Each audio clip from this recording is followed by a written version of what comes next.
부지런하게 삽시다. 그런 주제로 말씀을 전하겠습니다. 인사하겠습니다. 부지런하게 삽시다. 오늘 말씀은 우리 새벽에 우리 구역장님들하고 새벽 기도하다가 그 마가복음 말씀을 전했는데, 그 마가복음에 보면은 예수님께서 밥 먹을 겨를도 없이 열심히 사역하셨다는 구절이 두 구절이 명시적으로 탁 나와요. 그 말씀을 설교하다가 내일 게으름에 대해서 한번 설교할까요? 그랬습니다, 제가. 근데 그리고 이제 그 다음날 하려고 그랬는데 오늘 금요일날 젊은 친구들도 많이 오고 제가 금요일날 하자 그래가지고 금요일날로 오늘 옮겨왔어요. 부지런하게 삽시다. 부지런하게. 하나님께서 우리 모두에게 똑같이 인생을 주셨는데, 물론 그 인생의 길이가 다 같지는 않습니다. 어떤 사람은 100살까지 살다 가시는 분도 있고, 어떤 분은 한 70까지 살다 가시는 분도 있고, 다 달라요, 인생의 길이는. 하루 24시간은 똑같이 주셨죠. 누구에게는 뭐 25시간을 주셔가지고 그 사람이 더 많이 봉사하고 기도하고 그러는 게 아닙니다. 다 누구에게나 24시간을 똑같이 주셨어요. 그래서 이 하나님이 우리에게 주신 24시간을 우리가 이 부지런하게 잘 활용해야 됩니다. 그렇지 않으면 인생이 딱 한 번밖에 없잖아요, 여러분. 한 번밖에 없어요. 지나간 시간은 돌아오지 않습니다, 우리 인생에. 그 중요한 하나님이 주신 이 중요한 인생을 다 낭비해버리고 그냥 그렇게 살다가, 그런 비천한 인생으로 살다가 하나님 앞에 부끄럽게 가는 수가 생겨요. 그래서 제가 지난주에도 말했지만은 내 인생의 오늘이 제일 젊은 날이다. 맞죠? 오늘보다 젊은 날 있어요, 없어요? 없어요. 내일이면 오늘보다 하루 늙어요. 또 하루하루 지나가다 보면 어느 순간 힘이 다 빠지고 움직이지 못합니다. 여러분, 그런 날이 인생에게 반드시 오기 때문에 여러분 오늘 걸어서 이렇게 교회 오시고 기도하시고 이렇게 하시는 거, 이게 하나님의 은혜예요.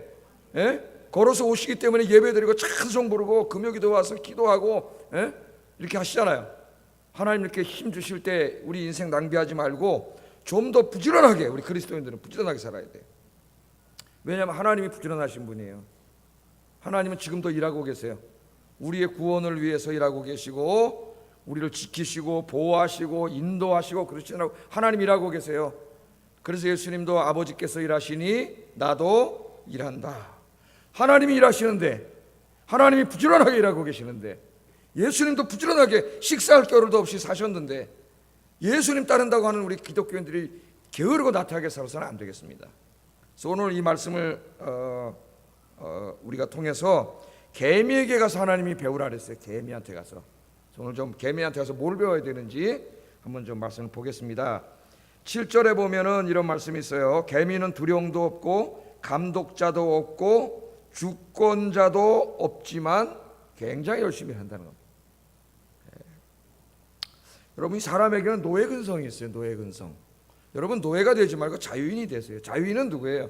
어떤 사람이 자유인입니까?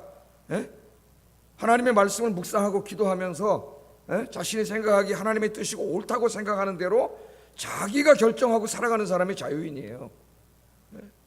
그런데 노예는 누구예요? 노예 근성 있는 사람은 자기가 결정해서 스스로 살아가지 않고 누가 쳐다보면 일하는 척하고 누가 안 쳐다보면 일하지 않고, 그러니까 누군가에게 이렇게 눈치 보면서 사는 거죠. 이런 사람이 노예잖아요.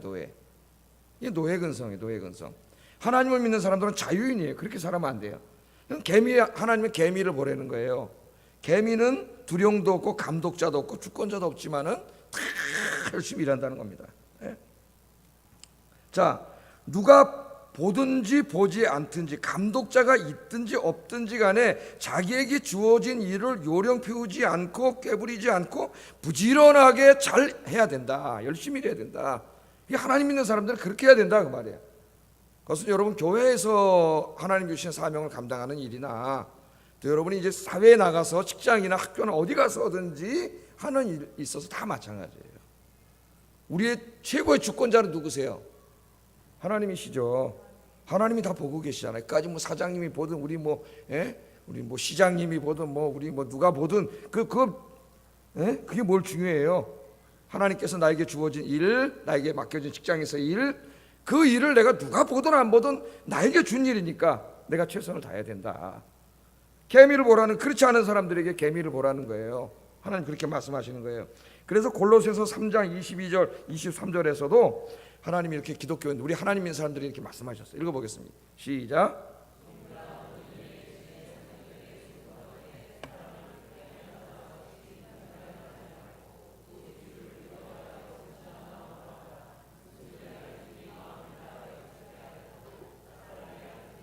아멘. 종들아, 종들입니다. 종들. 그 당시에 종들이에요. 노예들이에요. 노예들로서 예수 믿게 된 사람들이에요. 노예였지만 그들이 예수를 믿음으로 신분은 노예지만은 영적으로는 진짜 자유인이 된 사람들입니다. 예? 누가 진짜 노예예요? 권력이 있다고 하고 자유인이라고 하고 권세가라고 하지만은 죄에 끌려다니면서 사는 그들이 실제로 노예예요. 근데 이 노예이면서 예수 믿고 구원받아서 자유인이 된 사람들에게 바울이 말해요. 종들아, 모든 일에 육신의 상전들에게 순종하되 사람을 기쁘게 하는 자와 같이 눈가림만 하지 말고 오직 주를 두려워하여 성실한 마음으로 하라. 그 노예 일을 하더라도 그걸 눈가림만 하고 주인이 있을 때는 하는 척하다 또 없으면 안 하고 이렇게 농땡이 피우고 게으른 그런 사람이 되지 말라는 거예요. 눈가림만 하지 말고 진짜 일을 하는데 누구에게 하듯 하라고요? 주께 하듯 하라. 사람에게 하듯 하지 말고 주님께 하듯 하라. 주님이 다 보고 계시니까 하나님께서는 우리에게 그렇게 말씀을 하고 있습니다. 그리스도인들은 어디 가서 무슨 일을 하든지 주님께 하듯 일을 해야 한다고 생각합니다. 하나님의 말씀이에요. 그래서 여러분이 직장에 가든 학교에 가든 어디에 가든지 간에 다른 사람들이 볼 때 그리스도인들은 항상 성실하고 신실한 사람으로 인식이 돼야 됩니다. 남들이 보다 이렇게 보면 누구 보면 다 안 하다가 또 보면 일하는 척하고 이런 꾀부리고 이런 사람이 되어서는 안 된다는 거예요. 하나님이 보신다는 것을 딱 생각하고 항상 주어진 일에 열심히 해라 그렇게 말합니다. 교회에서 봉사할 때도 다 마찬가지. 누가 보고 계세요? 다 하나님 보고 계세요. 우리가 주의 일을 할 때도 주님이 보고 계시다는 것 여러분 잊지 마시기를 주의 이름으로 축복합니다. 그래서 잠언 10장 26절에 이 게으른 자들에 대해서 이 게으른 사람들이 얼마나 다른 사람들을 힘들게 하는 사람들인가, 같이 일하는 사람들을 또 자기를 고용한 상전을 얼마나 힘들게 하는 사람들인가를 이야기해요. 잠언 10장 26절 읽어보겠습니다. 시작.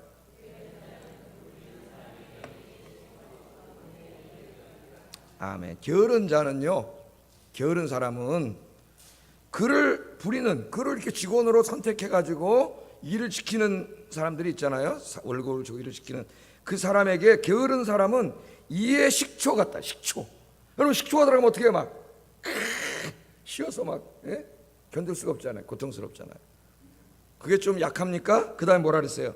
눈의 연기 같다니. 눈의 연기. 눈 뜨고 있는데 여러분 연기가 확 나면 어디 눈을 뜰 수가 없잖아요. 막 눈물이 나고 막 괴로워서 비비고 막 그러잖아요. 그러니까 게으른 사람들은 그 사람을 택해가지고 일을 시키고 월급을 주는 그 사람에게 눈의 연기 같은 존재가 된다는 거예요. 눈의 연기 같은 존재. 얼마나 힘든지 몰라요. 얼마나 힘든지. 그래서 제가 죄송한 말이지만 오래전에 누구라고는 얘기는 안 하겠습니다만 좀 자기 맡은 일 게을리하는 목사님이 있어서 제가 좀 불러서 혼을 낸 적이 있어요. 그래서 나한테 혼나서 힘들지? 그랬더니 네 힘듭니다 그래요.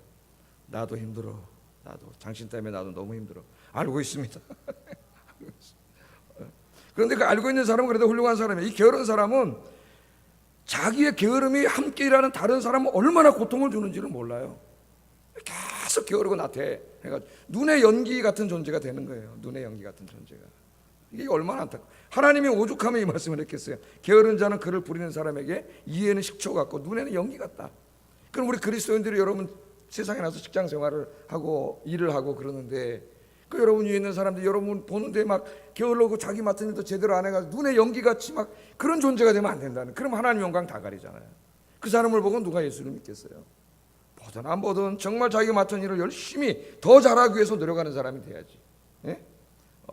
눈의 연기 같은 존재가 되면은 안 된다. 여러분들 어디 가서든지 눈의 연기 같은 존재가 아니라 제가 새벽에 설교했지만은 그 추수하는 날 주인의 가슴을 시원하게 하는 냉수 같은 존재가 되라 그랬습니다. 할렐루야.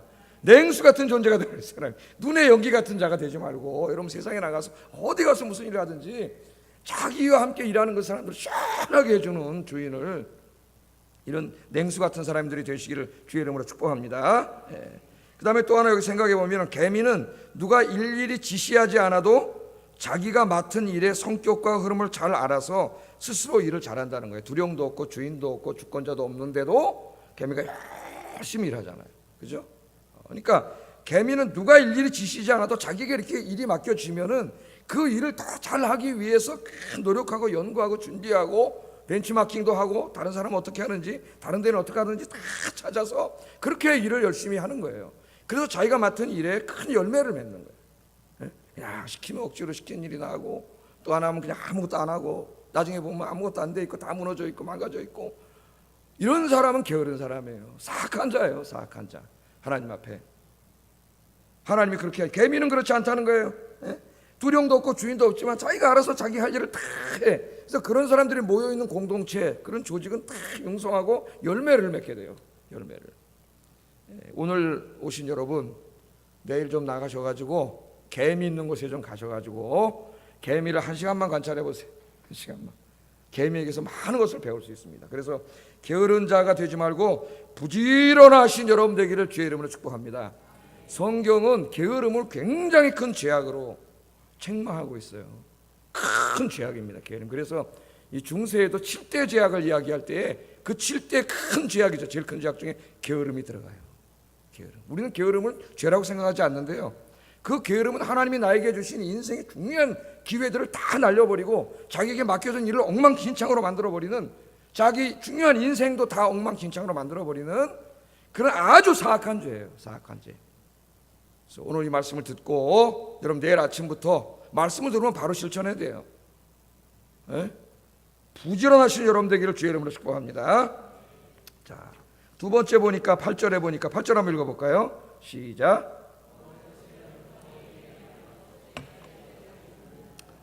개미를 가만히 관찰해 보니까 솔로몬이 지혜로운 사람이잖아요.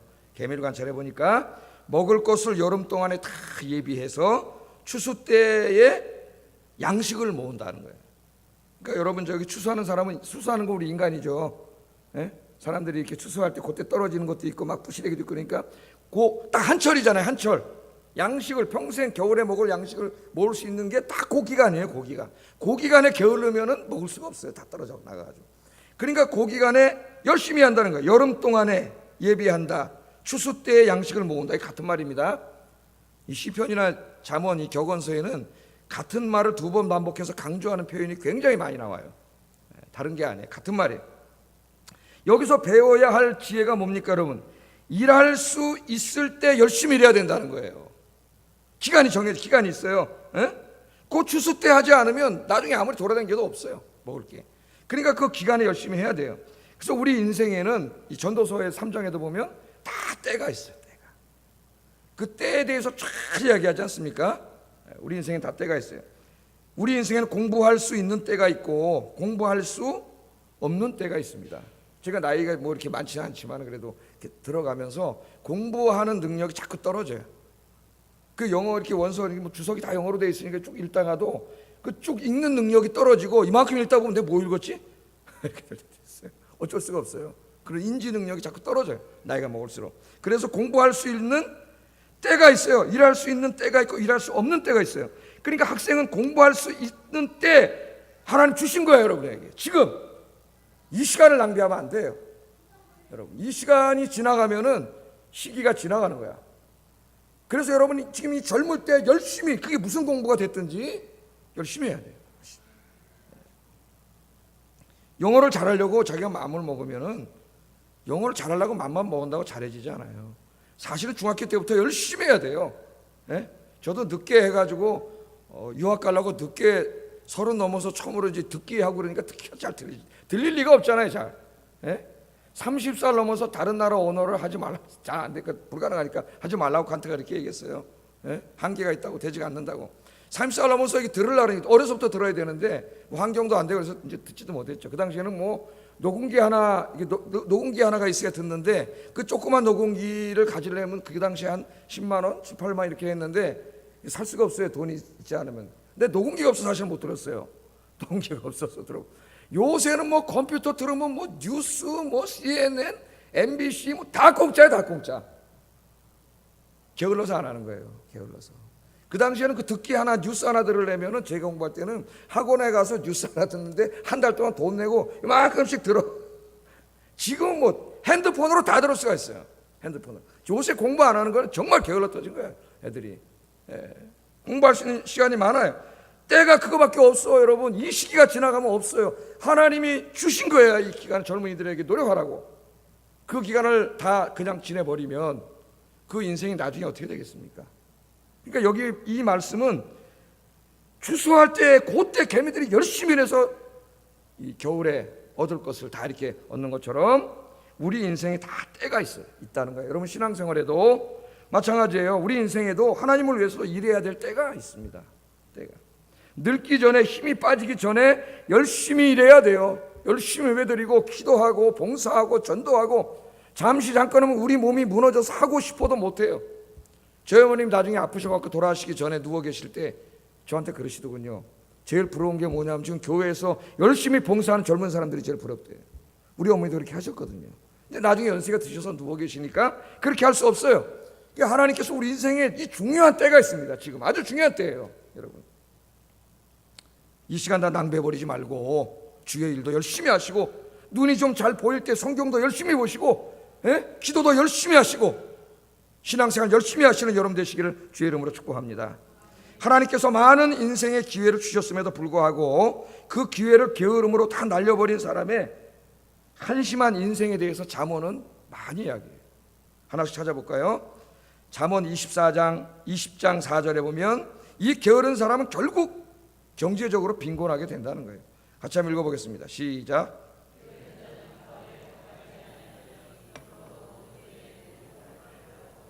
아멘. 가을에 밭을 갈고 유대 땅에 열심히 일을 해야 되는데 농사 열심히 일하지 않으면 이 사람이 추수할 때 뭘 거둘 게 어디 있겠어요. 결국 가난하게 되는 거예요. 가난하게. 여러분의 젊은 시절에 여러분이 이 중요한 시간을 그냥 날려버리면은 여러분의 미래는 뻔해. 오늘의 여러분이 살아가는 모습이 바로 여러분의 미래의 모습이에요. 잊지 마세요. 미래가 갑자기 오는 게 아닙니다. 미래는 오늘 하루하루의 노력이 쌓여서 미래가 되는 것이지 어느 날 가만히 있는데 갑자기 어느 날 미래가 나게 오지 않아요. 여러분이 지금 하루하루를 보내는 시간을 딱 보면 여러분의 40대 50대 인생이 딱 보여요. 이미 다 결정되어 있어요. 게으른 자는 가을에 밭 갈지 않아. 남들 다 밭 가는데 왜 바로 안 가라. 나 갈아야지. 그래서 나중에 빈곤하게 된다는 거예요. 그래서 가족들을 고생시켜 빈곤으로 인하여 전도서 10장 18절 읽어보겠습니다. 시작.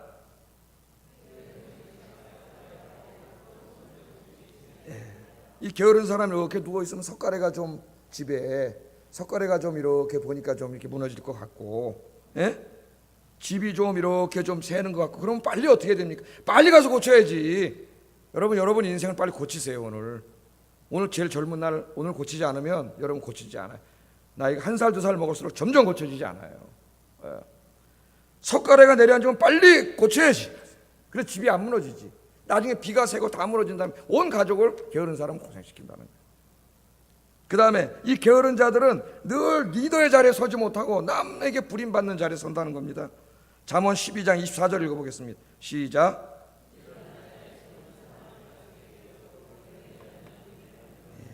부지런한 자의 손은 사람을 다스리게 되어도 게으른 자는 늘 부림을 받는 인생이 된다는 겁니다. 여러분. 그래서 결국 게으르면은 자기 인생 모든 것들이 다 엉망진창이 돼요. 나중에. 잠언 24장 30절 32절 읽어보겠습니다. 시작. 가시덤불이 그 전부 퍼졌으며 거친 풀로 덮였고 돌담이 무너져 있기로 내가 보고 생각이 깊었고 내가 보고 훈계를 받았노라. 아멘. 이거 보세요. 게으른 자, 그 사람을 가서 밭대는 거예요. 게으른 자의 밭과 지혜 없는 자의 포도원. 그러니까 지혜 없는 자와 게으른 자는 같은 사람. 게으른 자가 바로 지혜 없는 자예요. 미련한 자예요. 미련한 자. 그 미련하잖아요. 게으르면 내일의 모습이 뻔한데 안 하니까 이 얼마나 미련한 사람이에요. 게으른 자의 밭과 지혜 없는 자의 포도원을 지났어요. 그 옆을 지나가 봤어요. 근데 봤더니 포도원에 뭐가 있습니까? 가시덤불이 있고 가시덤불이 전부 밭에 퍼져 있고 풀들, 거친 풀들이 그 포도원에 다 덮여 있어요. 돌담은 다 무너져 있어요. 그걸 보고 내가 생각이 깊었고 훈계를 받았다고 솔로몬이 이야기해요. 예? 어느 사람이 포도원 밭을 지나가는데 거기 그냥 가시나무가 쫙 포도가 다 자라겠어요? 예? 억센 풀들이 쫙 여우 못 들어오게 막아놓은 돌담이 다 무너졌어. 그러니까 여우가 맘 놓고 왔다 갔다 해. 가시나무 천문지예요. 풀이 다 자랐어요. 그 포도는 다 망가졌잖아요. 여러분, 가시나무가 맨 처음에 조금 자랄 때 그걸 제거해 줘야죠. 부지런한 사람 그걸 다 제거해 줬다고. 예? 담이 조금 무너졌을 때 그거 가서 다 싸놔야지. 빨리 그때 해놔야지 일을. 그렇지 않겠어요, 여러분? 억센 풀이 자라면 빨리 가서 낫으로 잘라줘야 포도나무가 쫙 자라고 결실을 맺겠는데 이걸 게을러 터져가지고 그냥 내버려 둔 거예요. 방치해 둔 거예요. 누워서 뒹굴뒹굴하면서. 그랬더니 어떻게 됐어요? 다 망가졌어요. 다 포도원 다 못 쓰게 됐어요. 게으른 자는 결국 인생이 이렇게 된다는 겁니다. 이렇게 돼요. 그래서 잠언 27장 23절에 보면 내 양떼의 형편을 부지런히 살피고 내 소떼의 마음을 두라, 그렇게 말합니다. 양을 치고 소를 치는 사람이면 양떼의 형편을 부지런히 살펴서 벌레 물린 게 있는지 아픈 양은 없는지 밥은 잘 먹고 있는지 다 살피고 소도 그렇게 해야 소와 양떼가 잘 자라지. 게을러 터져가지고 그냥 거기다 내버려 두고 되든 말든 자기는 가서 자기 할 일이나 하면은 결국은 모든 삶과 인생이 다 무너지고. 여러분, 이렇게 이 사람이 살아서 나이가 먹으면 어떻게 되겠습니까? 안 봐도 뻔해요. 안 봐도. 그 미래가 뻔해요. 제가 얘기하잖아요. 학교 다닐 때 리포트 늦게 내고 불성실하게 하고 이런 사람들 지금 제가 이렇게 후배들이나 뭐 이렇게 손에 아래로 보면은 그대로 됐습니다. 인생이 그렇게 산 그대로예요. 그대로. 왜? 그걸 고치지 못했기 때문에 그대로 그렇게 사니까 그 미래가 뭐 안 봐도 뻔해요. 안 봐도. 오늘의 모습이 바로 우리의 장래의 모습이에요. 여러분 잊지 마세요. 젊은 여러분, 오늘 내의 모습이 내 미래의 모습입니다. 바뀌지 않아요, 사람이. 오늘 이 말씀을 듣고 다행히 깨닫고 부지런하게 개미처럼 하나님이 주신 시간대로 활용하고 열심히 기도하고 성경 읽고 예배드리면서 하나님이 주어진 시간에 공부 열심히 하고 노력하면 여러분이 다스림 받는 자리에 가지 않고 남을 다스리는 자리에 가게 될 줄로 믿습니다. 리더가 되도록 여러분 그렇게 기도하시기를 주의 이름으로 축복합니다. 그래서 마지막으로 이제 살펴보겠는데, 하나님께서 게으른 자에게 엄중하게 경고하세요. 9절 읽어보겠습니다. 시작.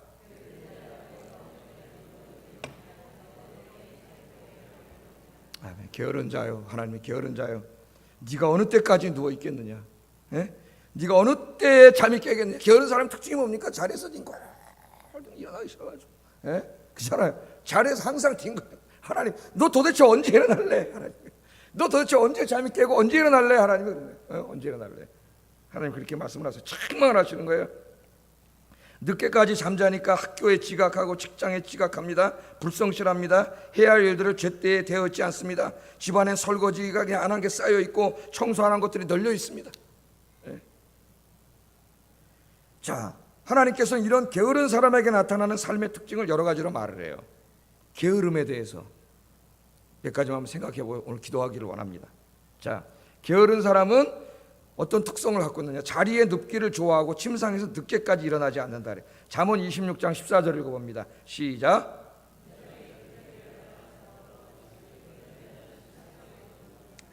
문짝이 돌적이를 따라서 그냥 삐걱 도는 것처럼 게으른 자는 침상에서 뒹굴.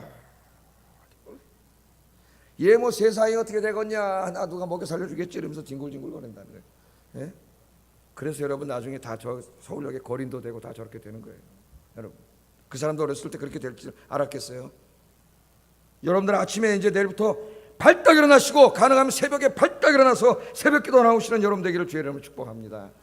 인생이 달라질 거예요. 두 번째, 게으른 사람의 특징이 뭐냐? 하나님이 다 말씀하신 거예요. 땀 흘리는 걸 싫어해요. 땀 흘리는 거. 땀을, 저 지금도 땀 막 나네. 한번 읽어볼까요? 잠언 12장 27절 읽어보겠습니다. 시작.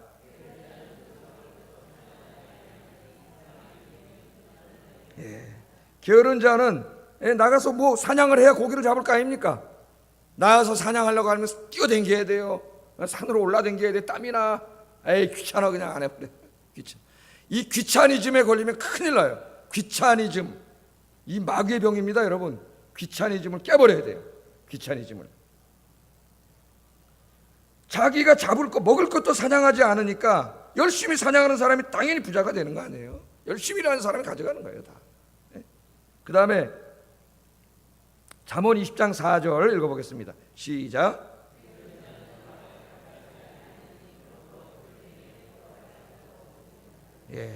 뭐 제가 해석 안 해도 가을에 일할 때 일하지 않으니까 나중에 이 사람이 뭐가 있겠어요? 아무것도 없는 거예요. 아무것도 없어요. 자, 게으른 자는 일터가 주어져도 힘들다고 일하지 않습니다. 자기의 생계를 벌려고 하지도 않습니다. 그냥 게을러요. 세 번째, 이 게으름의 특성이 뭐냐? 한 번 맡은 일을, 한 번 시작한 일을 끝까지 하지 않아요. 유종의 미를 거두는 경우가 없습니다. 게으른 사람은. 잠언 19장 24절 읽어보겠습니다. 시작.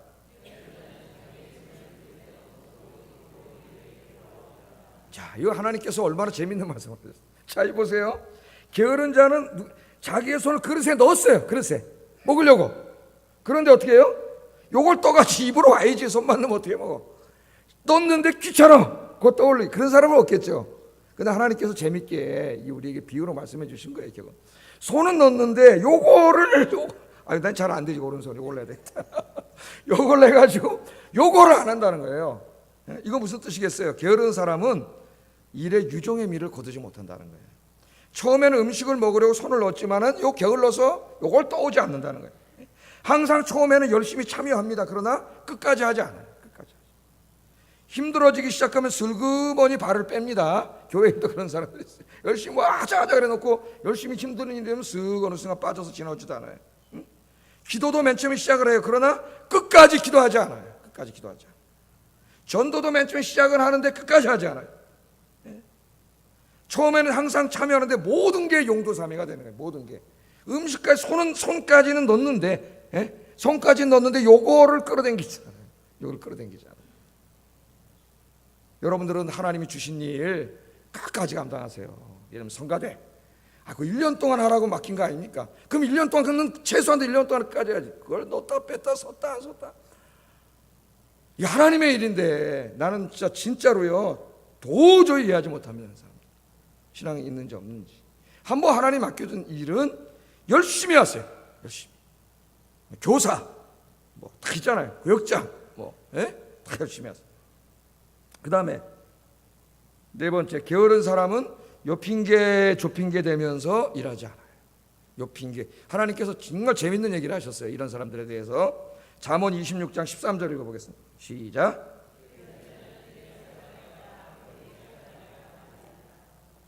자, 게으른 자는 뭐라 그래요? 길에 사자가 있다, 거리에 사자가 있다 하느니라. 이게 무슨 말이죠? 시장에 나가서 일을 해야 되잖아요. 장사를 하고 그래 돈을 벌어야 되잖아요. 근데 일을 안 하고 집에서 뒹굴뒹굴 하는 거예요. 그러니까 엄마가 얘기했든지 아버지가 얘기했든지 뭐 주변 사람들이 얘기했든지 그런 부모님한테 혼나잖아요. 너 뭐 나이가 몇 살인데 네 먹을 건 네가 벌어와야지 뒹굴뒹굴하고 이렇게 노느냐. 그렇게 얘기할 거 아니에요. 그래서 뒹굴뒹굴한 놈이 있으면 여러분 돈 10원도 주지 마세요. 나가서 굶어 죽든지 말든지. 그 자꾸 돈 주면은 게을러져요. 뒹굴뒹굴 일 안 하니까 부모가 뭐라 그랬겠죠. 너 그렇게 사냐. 그랬더니 뭐라 그래요? 아이고 내가 왜 일 안 하는지 아세요 어머니? 아이 저 시장 아니 거기 사자가 나가다 사자가 나타나서 물려 죽으면 어떻게 해요? 그랬다는 거예요. 이런 사람 없겠죠? 여러분 시장에 그 사람이 많은데 거기 무슨 사자가 있겠어요? 그런 사람 없겠죠. 근데 하나님이 참 정말 재밌는 말씀으로 말씀하시죠. 게으른 자는 이런 사람이라는 거예요. 그냥 이건 뭐 하는 거예요? 핑계 대는 게 핑계. 요 핑계 저 핑계 대면서 안 하는 거예요. 뭐라 그러면 또 핑계 대고 변명하고 또 핑계 대고. 그 나중에 핑계 대다 될 게 없어. 너 왜 일 안 하냐니까. 시장에 가면 사자가 나타나서 물려 죽으면 어떡하냐는 거예요. 그 이런 일이 있을 수가 있나요? 이 핑계 대고 일 안 하는 자 그런 자라는 거예요. 제가 이 팔이 이제 딱 부러져 가지고 구역장이 개강 예배 하고 이제 구역 예배 시작하기 전에 구역장 새벽 기도를 해야 되겠다. 새벽 기도를 딱 해야 되는데 팔이 부러졌잖아요. 근데 혼자 머리도 못 감는데 새벽에 일어나가지고 이거 머리 어떡하지? 살살 마음속에 뭐가 생기냐면은 핑계, 변명거리가 생겨요. 마음에. 요거 막이구나. 막이. 여러분 제가 경험해 보니까요. 핑계를 대기 시작하면은 100만 가지 핑계도 더 나옵니다. 자기 인생 일하지 않는 이런 핑계, 저런 핑계, 이런 핑계, 저런 핑계 다 나와요. 하면 되잖아. 뭐 아파 아침에 일어나면 좀 쑤셔요. 뭐 좀 쑤시면 어때요? 그냥 옷 입고 나오는데 머리는 우리 집사람이 감겨주니까 감기고 오면 되고 운전도 우리 집사람이 해주니까 뭐 몰고 오면 되잖아요. 오면 돼. 하여튼 불편해도 나 어쩌고저쩌고 해서 하면 돼요. 하나님이 저한테 깨닫게 하셨어요. 핑계 대지 마라. 핑계 대지 마라. 핑계 대지 마세요. 여러분 그 아들러라고 하는 그 심리학자가 요새 보니까 아들러 책이 굉장히 많이 우리나라에 번역이 되더라고요. 그 제자인 일본 사람이 알리기도 하고 본인의 책도 많이 나오는데 그 아들러 책이 우리 젊은이들에게 굉장히 필요한 책이에요. 제가 볼 때는 이 아들러라고 하는 사람 심리학이 많이 나옵니다. 근데 뭐 얘기를 아들러 까먹었어요 지금. 핑계. 이 아들러 책이 많이 나와요. 근데 여러분 이 미국의 애들 맨 처음에 데려가 보니까요, 애들이 학교를 가는데 스트레스를 받죠. 영어를 못 하니까. 영어를 못하면 스트레스를 받아요. 그럼 그 다음 날도 학교 가려는데 애들이 배가 아파요. 배가 아파서 학교를 못 가요. 그럼 병원에 가보면은 우리 애들은 그러지 않았어요. 우리도 그렇지만 주변에 보니 그런 애들이 많더라고. 배가 아파요. 병원에 가면 아무런 그 증상이 없어요. 근데 얘는 꾀병 부리는 게 아니에요. 진짜 배가 무지장 아파요. 왜 그럴까요, 여러분? 배가 아파서 학교에 못 간 게 아닙니다. 아들러에 의하면은. 아들러의 심리학은 목적론적이에요. 목적론적. 배가 아파서 학교에 못 간 게 아니라 학교에 가기 싫기 때문에 배가 아픈 거예요. 학교에 가면 스트레스 받거든. 영어 못하고 애들하고 어울리니까. 그러니까 가기 싫어요. 근데 학교에 안 가려면은 학교에 안 갈 수 있는 정당한 어떤 사유가 있어야 되잖아요. 엄마 아버지한테. 아파야 돼. 아파야지 학교 안 가는 거예요. 그러니까 그런 심리가 이렇게 작용하기 때문에 진짜로 아파요. 심리학자들에 의하면 이건 꾀병이 아닙니다. 얘한테는 진짜 아파요. 진짜 배가 아파요. 근데 병원에 가면 증상이 없어요. 그러니까 이거는 아들러가 말하기를 목적론적이라는 거예요. 배가 아파서 학교에 못 간 게 아니라 학교에 가기 싫기 때문에 배가 아픈 거예요. 우리가 이걸 잊어버리면 안 됩니다. 학교에 가기 싫기 때문에요. 여러분 이렇게 금요기도예요. 오늘 금요기도 한번 예를 들어 봅시다. 금요기도 수요예배 올라가는데 괜히 금요기도 올라가면 그날따라 피곤하고 몸이 찌뿌둥하고 가기 싫고 그런 핑계거리가 생겨. 몸도 아프고 그냥 가지 말자 막 오늘 쉬자 이런 거리가 생기잖아요. 여러분 아들러에 의하면은 몸이 아프기 때문에 금요기도를 안 가는 게 아닙니다. 왜 금요일마다 몸이 찌뿌둥해질까요? 금요기도에 가기 싫기 때문이에요. 가기 싫은데 내가 교회에서 직분도 있고 이러니까 안 가기는 좀 체면도 그렇고 그런 거야. 그러니까 안 가려면 정당한 사유가 있어야 돼. 그 다음 날에 나 아파야 돼. 아파서 못 왔어. 그러니까 몸이 진짜 아파요. 그 병에 걸리면 금요일마다 아픕니다, 여러분. 정말이에요. 몸이 찌뿌둥하고 가기 싫은 핑계거리가 계속 생겨요. 그 사람은 그 병 아무 증상 없어요. 병 없어요. 영적인 병이에요. 믿음을 회복해야 돼요. 믿음을 회복해서 금요기도에 막 가고 싶어지면은 금요일 날 아프지 않아요. 깔끔하게 나요. 깔끔하게. 이게 그 유명한 세계 3대 심리학파 중에 하나를 만든 아들러 심리학의 목적론적이라는, 나는 여기에 상당한 진리가 있다고 봐요. 물론 진짜 아파서 못 가는 경우가 있습니다. 그런 경우는 제외하고 그럼 갈라 그러면 찌뿌둥하고 내일 또 새벽기도 가야지. 막 오늘 아침에 일어나려면 막 또 찌뿌둥하고 막 몸이 이상하고 땡기니까 아예 안 가야지. 또 핑계거리가 생겨요. 5만 가지가 더 생깁니다. 여러분 핑계거리 잡으면. 몸이 아파서 못 가는 게 아니에요.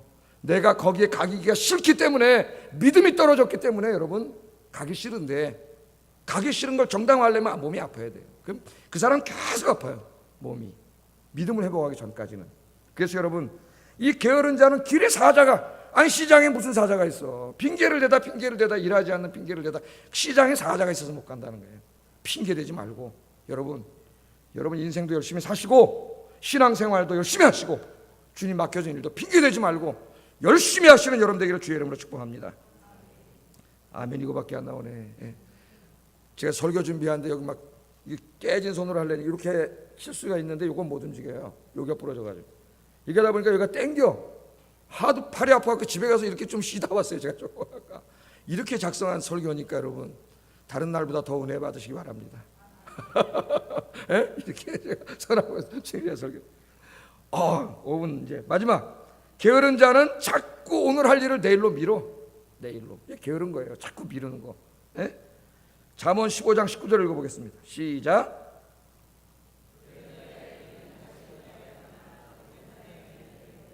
아멘. 게으른 자의 길은 가시 울타리 같으나 정직한 자의 길은 대로니라. 이건 무슨 뜻일까요? 게을러 터지니까 아침에 가는데 거기 자꾸 가시나무가 생기고 풀이 생기고 그러면은 부지런한 사람은 다 깎겠죠. 길에 난 풀을. 그러니까 항상 대로가 열려서 쭉쭉 다니는데, 게으른 사람은 그 하기가 싫으니까 그냥 계속 내버려두니까 나중에 문 열고 나오니까 길이 없어. 다 풀이 살아서 다 막아버렸어. 이게 뭐예요? 오늘 해야 될 일을 안 하는 거예요. 자꾸 내일로 미뤄요. 제 영어 공부할 때 오늘 일을 내일로 미루지 마라. Never put off till tomorrow what you can do today. 제가 외웠어요 옛날에. 제가 자꾸 미루는 습관이 있어요.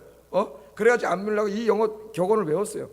내일 할 일을 절대 오늘 할 일을 내일로 미루지 마라. 내일로 미룬다는 건 안 한다는 거예요. 안 한다는 거예요. 그날 할 일은 그날 해야지. 그날 미루지 마세요. 내일 해야지, 모레 해야지, 다음 주에 해야지, 그런 거 하지 마세요. 그러다 보면 설교할 때 나중에 다 설교자들도 다 설교 올라가기 전에 나눠서 1시간 전에 설교 준비 이렇게 돼요. 미리미리 다 준비하고 미리미리 해야지. 제 후배 중에 한 사람, 우리 김모세 선교사 신대원 다닐 때 보면은 정말 월요일부터 신대원 와가지고 자기 그 주일학교 설교 준비하더라고. 그 설교 준비 다 해서 우리한테 하면 시연까지 하고 막 이렇게 열심히, 정말 절대로 오늘 할 일을 내일로 미루지 말고 오늘 일은 오늘 해야 돼요. 하나님은 오늘 주신 거야. 오늘 다 하시기를 주의 이름으로 축복합니다. 결국 게으른 자의 인생은 어떻게 됩니까? 9절 11절 읽어보겠어요. 시작.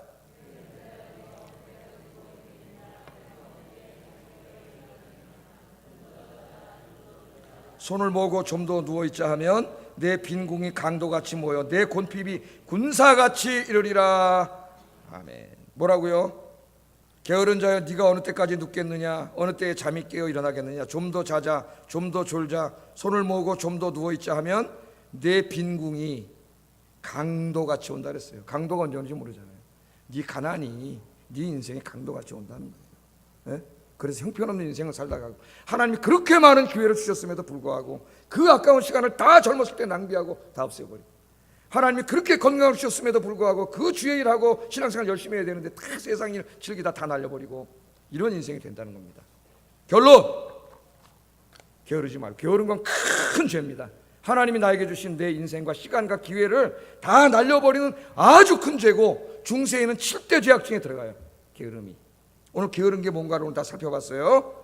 남은 인생, 옆 사람하고 인사하겠습니다. 부지런하게 삽시다. 부지런하게 기도합시다. 인사하겠습니다. 부지런하게 성경 읽읍시다. 부지런하게 예배 드립시다. 부지런하게 봉사합시다. 부지런하게 섬깁시다. 우리 젊은이들 부지런하게 공부합시다. 부지런하게 미래를 준비합시다. 할렐루야. 그래서 여러분들 중에 하나님 앞에 크게 쓰임받는 사람들이 다 나오기를 주의 이름으로 축복합니다. 기도하겠습니다. 말씀 생각하면서 기도하겠습니다. 오늘이 내 인생의 가장 젊은 날인데 지난 시간은 돌아오지 않습니다. 이 귀한 시간 단 1초도 낭비하지 말고 기도하고 말씀 묵상하고 예배드리고 찬송 부르는데, 전도하고 봉사하는데 부지런하게 하시고, 하나님 나에게 주신 내 인생 살아가는데도 부지런하게 살아서 하나님 영광 드러나게 해 주시옵소서. 기도하겠습니다.